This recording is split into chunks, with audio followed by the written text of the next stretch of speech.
My name is Clara. I'm 28 years old, and I've always considered myself someone who could handle heartbreak, disappointment, and betrayal. At least in theory.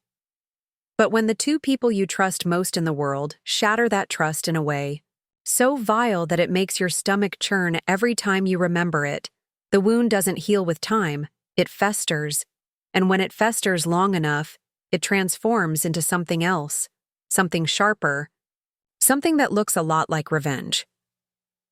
But let's not get ahead of ourselves. Before I tell you exactly how I destroyed the lives of my ex-boyfriend and my former best friend, I want to set the stage. Because I think context is everything in stories like these. Also, before we get deep into this story, let me ask you something. Where are you watching from right now? Drop it in the comments. I love seeing how far our revenge community reaches across the world. And if you're new here, make sure you subscribe and join our fast-growing family of people who know one truth.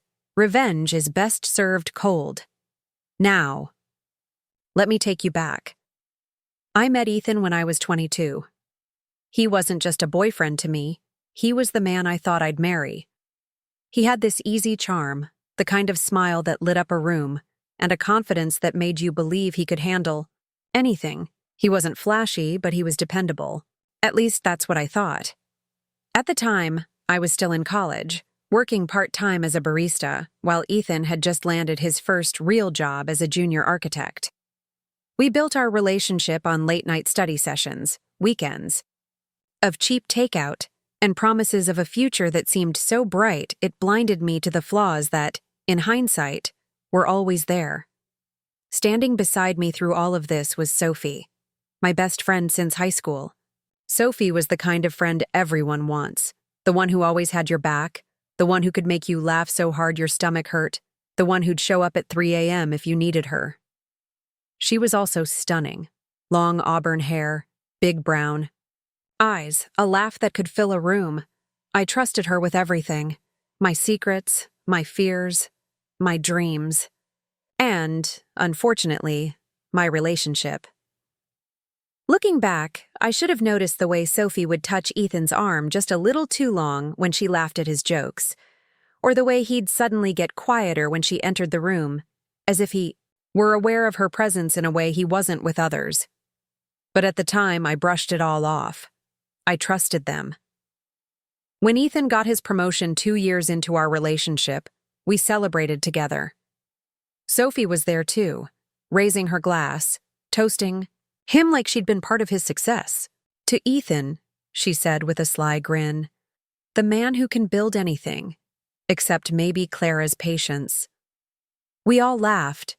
It was just a joke. But I remember now how she looked at him and how he looked back.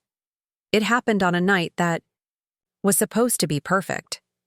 Ethan had planned a romantic dinner, something we didn't do often because we were saving money. He told me he had big news to share, and I thought maybe, just maybe, he was going to propose.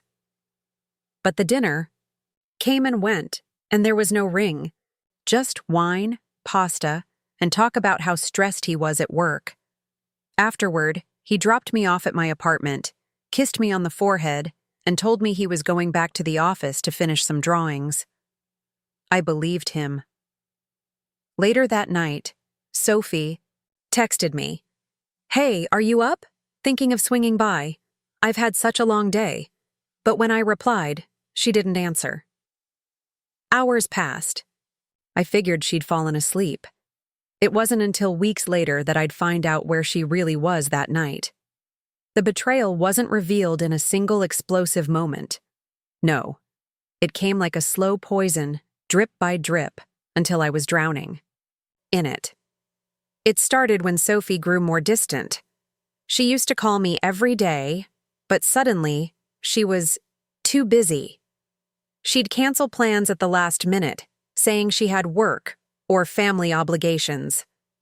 Meanwhile, Ethan started coming home late more often, his phone glued to his hand, his excuses flimsy. And then, the universe handed me the truth in the cruelest way possible. One Sunday morning, I stopped by Ethan's place unannounced. I was bringing him coffee and bagels, something we used to do for each other. I used the spare key he'd given me and walked inside quietly, wanting to surprise him. And I did surprise him. Because there, sitting on his couch in one of his t-shirts, was Sophie. Her hair was wet like she'd just showered. And Ethan, he walked out of his bedroom shirtless, froze in place when he saw me, and the color drained from his face. For a moment, none of us said anything. The silence was louder than any scream could have been. Finally, Sophie stammered, "Clara, it's not what it looks like." But it was. It was exactly what it looked like. I wish I could tell you I screamed at them, that I threw the bagels in their faces and stormed out like some heroine in a movie. But I didn't. I stood there, frozen, holding a paper bag of breakfast food, while my best friend and my boyfriend, the two people I trusted most, looked at me like I was an intruder. In my own life, I dropped the bag. The coffee spilled across the carpet. The bagels rolled onto the floor. And I walked out without a word. That was the day everything in me broke. The days that followed were a blur of tears, unanswered questions, and sleepless nights. Sophie tried to call me. Ethan sent texts saying he was sorry, that he never meant to hurt me. But their words meant nothing. What they had done wasn't a mistake. It wasn't a slip-up. It was a choice, a series of choices made over and over behind my back. The worst part? Everyone around us knew something was off, but no one told me. My friends admitted later that they didn't want to get involved. My parents said they thought Sophie was too close to Ethan but didn't want to upset me. So I was left, alone in the wreckage of my own life. But grief has an odd way of transforming. At first, it feels like drowning. Then, slowly, it becomes a fire. And one night, as I lay awake staring at the ceiling, the thought came to me, why should they get away with it? They'd taken so much from me, my trust, my love, my future. But what if I could take something from them? What if I could make them feel what I felt? I wasn't going to scream. I wasn't going to beg. I wasn't even going to confront them. No, my revenge would be colder, smarter, more calculated. And I already knew exactly where to start. The thing about betrayal is that it changes the way you see the world. Suddenly, every smile looks suspicious. Every gesture feels like a setup. Every "trust me" sounds like a lie. For weeks after discovering Ethan and Sophie, I drifted in that mental fog where nothing made sense. But instead of fading, the pain calcified into something sharper. I wasn't content to just move on. No, moving on felt too easy for them. They needed to feel the devastation they caused. They needed to know what it was like to have the ground ripped out from under them. And so, I started planning. At first, it was just idle thoughts scribbled in my journal. A list of things they valued, things they'd never want to lose. For Ethan, it was his job, his reputation as the golden boy of his firm. For Sophie, it was her carefully curated social circle, her image as the loyal, bubbly friend everyone admired. I read over that list again and again, each word fueling me like gasoline feeding a fire. I told myself one rule. I wouldn't lay a hand on them. My revenge wouldn't be loud or violent.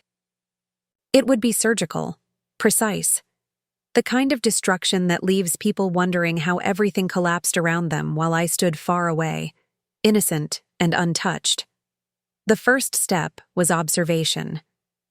I stayed off their radar for weeks, ignoring their texts and calls until they stopped altogether. I unfollowed them on social media, but I didn't block them. No, blocking would cut me off from valuable information. Instead, I created a new account, anonymous, untraceable, where I could watch them without being seen. Through carefully scrolling, I saw how they paraded their new relationship like nothing had happened. Pictures of brunches, weekend trips, stolen kisses. Sophie posted captions about finding love in unexpected places, while Ethan commented with heart emojis. The audacity made me sick, but it also gave me what I needed: insight. Sophie's Instagram stories showed me her new routines: yoga at the same studio every Wednesday, happy hour with coworkers every Friday, brunch with her girls every Sunday. Ethan's LinkedIn posts told me about his projects, his rising reputation at the firm, his hunger for a partnership one day. Together, they handed me the keys to their lives, and I studied them like a predator studies prey. The best revenge doesn't start with a bang. It starts with whispers. Tiny, seemingly insignificant things that grow into cracks until the whole foundation collapses. I decided Sophie would be my starting point. One night, using my anonymous account, I reached out to a mutual acquaintance of hers, a girl named Melissa who had always been on the fringes of our friend group. Melissa was sweet but insecure, someone who constantly worried about being left out. I knew Sophie had mocked her behind her back countless times, calling her clingy and pathetic. I also knew Melissa still idolized Sophie. So I messaged Melissa anonymously, pretending to be a concerned friend. I told her I'd overheard Sophie saying she only invited Melissa places out of pity, that she laughed about her behind her back. I added just enough detail to make it believable. Within a week, Melissa started pulling away from Sophie. She stopped commenting on her posts, stopped showing up to brunches. Sophie, predictably, was confused and annoyed, venting online about fake friends. I watched, satisfied as the first domino tipped. But that was just a warm-up. If Sophie's weak spot was her social life, Ethan's was his ambition. He lived for recognition, for the approval of his bosses, for the image of being the perfect rising star. All it took was one small, well-placed rumor to start unraveling. That. I crafted an email under a fake name, pretending to be a concerned client. In the email, I claimed I'd overheard Ethan at a bar bragging about cutting corners on his projects, about outsourcing work to interns and passing it off as his own. I worded it carefully, enough detail to raise suspicion, but vague enough that it couldn't be easily disproved. A week later, Ethan posted nothing but generic motivational quotes, his usual bragging conspicuously absent. I could tell something had shaken him. Through mutual connections, I later learned he'd been pulled into a meeting with his manager about professional conduct. The thought of Ethan squirming under scrutiny filled me with a dark kind of joy. It was working. Slowly, carefully, my plan was working. Of course, none of this would matter if either of them suspected me. So I made sure to play my role perfectly. When Sophie texted me one last time, "I know you hate me, but I still care about you," I didn't reply with anger. I sent back a short, detached message.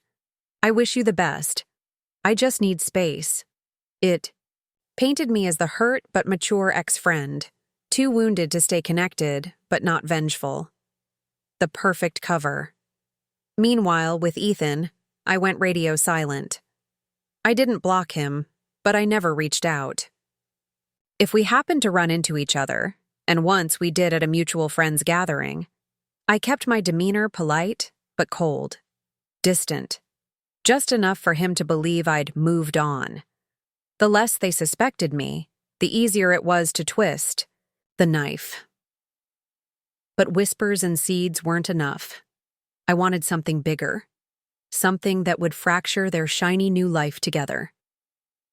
So I set my sights on their relationship itself. Every couple has cracks, no matter how perfect they look. Online.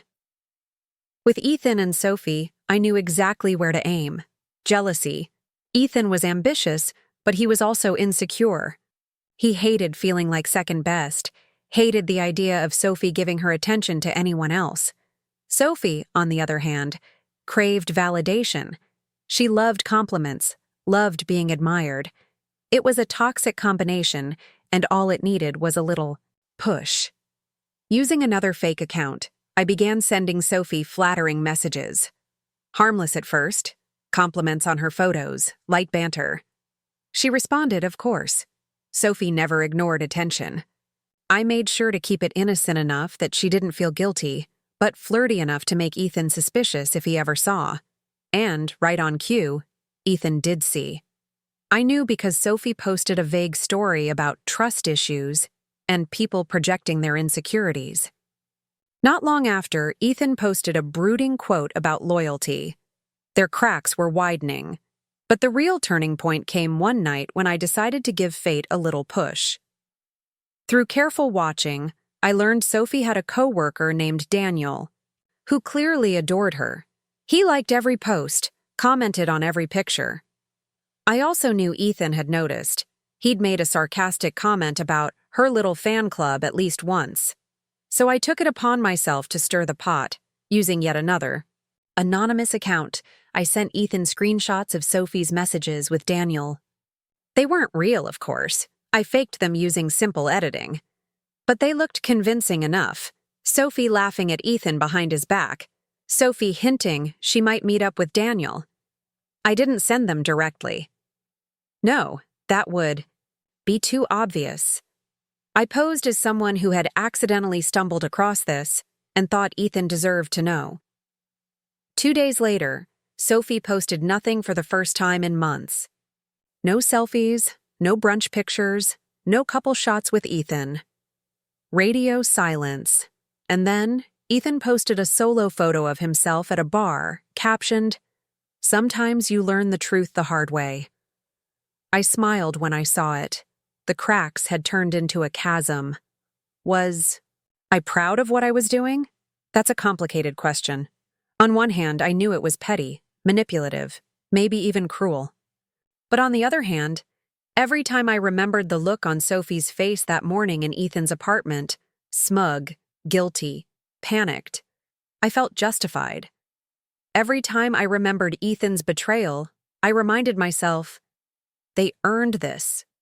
They had taken my heart and crushed it without remorse. I wasn't destroying innocent lives. I was delivering justice, and I wasn't finished yet. Because if there's one thing I'd learned about revenge, it's that it tastes better when it's layered. They'd lost trust in each other. Next, I'd make sure they lost everything else. Revenge, I learned, isn't a single act. It's a symphony, every note carefully chosen, every instrument tuned to perfection. If you strike too fast, you waste the element of surprise. If you strike too slow, you risk losing momentum. But when you pull the strings just right, you become the conductor of chaos. By the time a month had passed since that morning on Ethan's couch, I had mapped out every angle of their lives: career, social circles, finances, weaknesses. If Sophie and Ethan thought I'd crumble and disappear quietly, they couldn't have been more wrong. I wasn't disappearing. I was rewriting the script. And in my new script, they were the tragic leads. Let's start with Ethan. He was ambitious, yes, but he was also careless. His promotion at work had gone to his head. He thrived on recognition and validation, constantly bragging about being indispensable to his firm. But here's the truth about men like Ethan. The higher they climb, the more fragile their position becomes. One whisper, one rumor, one well-placed piece of information can send everything crashing down. I remembered countless nights where he left his laptop open. He'd shown me confidential design files once, proud of the projects he was handling. That pride, paired with his laziness, became my entry point.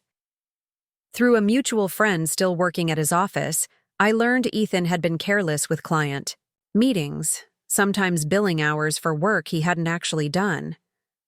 My friend mentioned it casually, not realizing he was handing me a loaded weapon. I tucked that away. A man like Ethan, greedy for success but sloppy with details, was always one step away from professional ruin. All I had to do was give him a push. And then there was Sophie. If Ethan's weakness was his arrogance, Sophie's was her need to be admired.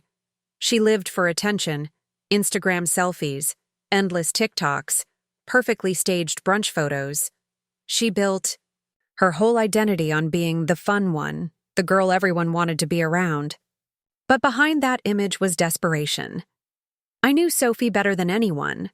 I knew her secrets, like the fact that she'd flunked a course in college but lied about it on her resume, or that she'd once gotten drunk and kissed her manager at an office party, a story she begged me never to repeat, and most importantly, I knew that Sophie couldn't handle being disliked.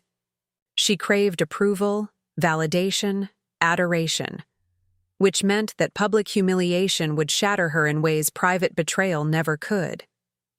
I started small. Ethan had mentioned once that he hated his boss, Richard, and that Richard hated him back even more. Their working relationship was fragile at best. One slip-up, Ethan said, and Richard would be glad to see him gone.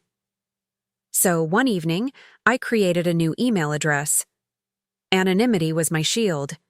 From that address, I sent Richard an email attaching evidence of Ethan's inflated billing, screenshots of fake invoices, carefully fabricated but based on patterns I'd observed from Ethan's real ones, enough to raise suspicion without looking too polished. I didn't need Richard to fire Ethan immediately. I just needed the trust between them to crack. Meanwhile, with Sophie, I started working socially. A whisper here, a hint there. I'd bump into mutual friends and casually mention that Sophie seemed distant, different, lately. That she'd been acting strangely around Ethan even before the breakup. That maybe, just maybe, something was going on behind my back for longer than anyone realized. Gossip spreads like wildfire, and I was holding the match. The real turning point came 2 months later. A mutual friend invited me to a housewarming party. Normally, I would have avoided any event where Ethan and Sophie might appear, but this time, I went. Not because I wanted to see them, but because I needed to. When I walked in, I could feel their eyes on me immediately. Sophie, in her carefully chosen dress, hair curled just so. Ethan at her side, stiff, like he wasn't sure how to handle my presence. I smiled at them. A polite, controlled smile. The kind that says, "You don't matter to me anymore." But the truth? They mattered more than ever, just not in the way they expected. Throughout the night, I played my role perfectly. I chatted with friends, laughed, even toasted to our host. But strategically, I kept my conversations near Ethan and Sophie just within earshot, where I could drop comments designed to sting. I've been focusing on myself lately. Honestly, I've never felt better. Sometimes losing people you thought you needed turns out to be a blessing. I've been reconnecting with some amazing people at work. Such a great support system. Every word was for them, though I never looked directly at them. I wanted them to feel invisible. And judging by the way Sophie clutched her wine glass tighter every time I laughed, my performance worked. After the party, I decided it was time to escalate. I knew Ethan and Sophie were struggling. Word had gotten back to me that Ethan's boss had started questioning his reports more aggressively, and Sophie had lost a few social invites after rumors about her betrayal started circling. But I wasn't done. Through quiet observation, I discovered that Sophie and Ethan had actually moved in together. That was my jackpot. Because if they thought living together made them stronger, they were about to learn it only made them more vulnerable. A week later, I created another anonymous account, this time on social media. I followed Sophie first, then Ethan, liking their posts, watching their stories, never saying a word. Then I began sending small, unsettling messages. Funny how quickly masks slip. You two really deserve each other. Secrets don't stay buried forever. I never mentioned my name. I never hinted at specifics. But the vagueness was the weapon. It left them paranoid, wondering what I knew, who I was, and how much I'd already told others. And paranoia eats away at people faster than truth. By the 3rd month, cracks in their shiny facade were obvious. Mutual friends whispered that Ethan and Sophie were fighting constantly, that Sophie accused Ethan of not protecting her reputation, that Ethan resented Sophie for being the reason so many of their friends distanced themselves. And then came the night I'd been waiting for. Another mutual friend called me, half laughing, half shocked. "Clara, you won't believe this, but Sophie had a meltdown last night. She accused Ethan of cheating on her, with some co-worker. Can you imagine?" I could imagine. In fact, I'd planned for it, because 2 weeks earlier I'd sent Sophie a carefully crafted message from yet another anonymous account, one she would believe came from someone at Ethan's office. "Hey, just thought you should know Ethan and Rachel seem really close lately. Late nights, lots of private meetings. Didn't want you to be blindsided." Sophie took the bait, exactly as I knew she would. It was working. Piece by piece, I was dismantling their lives, not with screaming or direct confrontation, but with precision, with patience. And the best part? No one suspected me. To the outside world, I was just Clara, the girl who'd been wronged but had moved on gracefully, the victim who'd found peace. But behind the curtain, I was the puppeteer. Still, I wasn't finished. Ethan's job was still intact, though hanging by a thread. Sophie's social world was collapsing, but she wasn't fully broken yet. I wanted more. I wanted them both to know what it truly felt like to lose everything. And I had the perfect idea for my next move, one that would turn their world upside down once and for all. Because if betrayal is the crime, exposure is the punishment. And I was about to expose them both in a way they could never recover from. When you spend months plotting revenge, there comes a moment you never quite prepare for. The moment when the trap finally closes, and you get to watch the people who destroyed you realize that their lives are falling apart. It's a moment that's not loud or explosive. No, it's quiet, chilling, almost poetic. And when that moment came for me, I savored it. After Ethan's reputation crumbled and his job was lost, Sophie thought she could swoop in as his savior. She tried to plaster their lives together with forced smiles and sugary captions on social media, pretending everything was fine. But cracks always show. Her brand as an aspiring influencer depended on appearing perfect. And when the comments shifted from admiration to suspicion, she unraveled. I made sure of it. I had anonymous profiles ready to fuel the fire, posting receipts of her affair with Ethan, screenshots of her not-so-private messages, whispers about how she'd been the other woman all along. The online world is merciless, and Sophie, who thrived on validation, couldn't handle the shift when admiration turned into ridicule. She stopped posting. She stopped going out. Even mutual friends avoided her, unwilling to be caught in the storm, and that's when I struck again.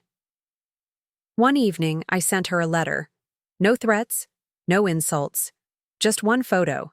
Her in Ethan's apartment, wearing his shirt the morning I caught them together. Underneath, I wrote a single line. "This is who you are, and this is all you'll ever be." The silence that followed was louder than any scream. Ethan wasn't doing much better. After losing his job, he bounced between short-term gigs, each one ending faster than the last. Word had spread in the industry, and no firm wanted to touch him. He tried freelance work, but his name was tainted. No one wanted a scandal attached to their projects. Worse yet, his relationship with Sophie rotted from the inside out. She blamed him for the hate she received online. He blamed her for distracting him in the first place. What began as stolen nights of passion turned into endless fights, slamming doors, and bitter words. It was ironic, really. They had destroyed me to be together, only to find that being together destroyed them far worse. But my revenge wasn't complete. There was one final touch I had been saving, the bow to tie everything together. I reached out to Ethan one last time. Not directly. I created another anonymous email account and sent him a message. "I know what you did. I know who you really are. Everyone else does too. But you don't have to keep pretending. You destroyed yourself the day you betrayed Clara. The world just caught up with you. There was no demand, no threat, just the truth he couldn't run from. And then, I disappeared. No more anonymous posts. No more whispers. I let the silence eat them alive. Months later, word spread through friends that Ethan had moved back in, with his parents, broke and aimless, his once bright career gone. Sophie had dropped out of the influencer scene completely. No more perfectly curated photos. No more fake laughter. Just silence. They had wanted each other so badly they were willing to destroy me for it. But in the end, what they were left with was nothing. And me? I had everything they couldn't touch: my dignity, my self-respect, and the knowledge that I hadn't just survived, I had won. So, that's my story. They thought they could betray me and walk away untouched. But betrayal has consequences. And when you choose to destroy someone's trust, don't be surprised when they decide to destroy your world in return. Let me ask you this. Do you think my revenge was justified? Or did I go too far? Let me know in the comments. I want to hear your thoughts. And if you're new here, don't forget to subscribe for more stories like this one. Because in this community, we know one thing for certain. Revenge is a dish best served cold.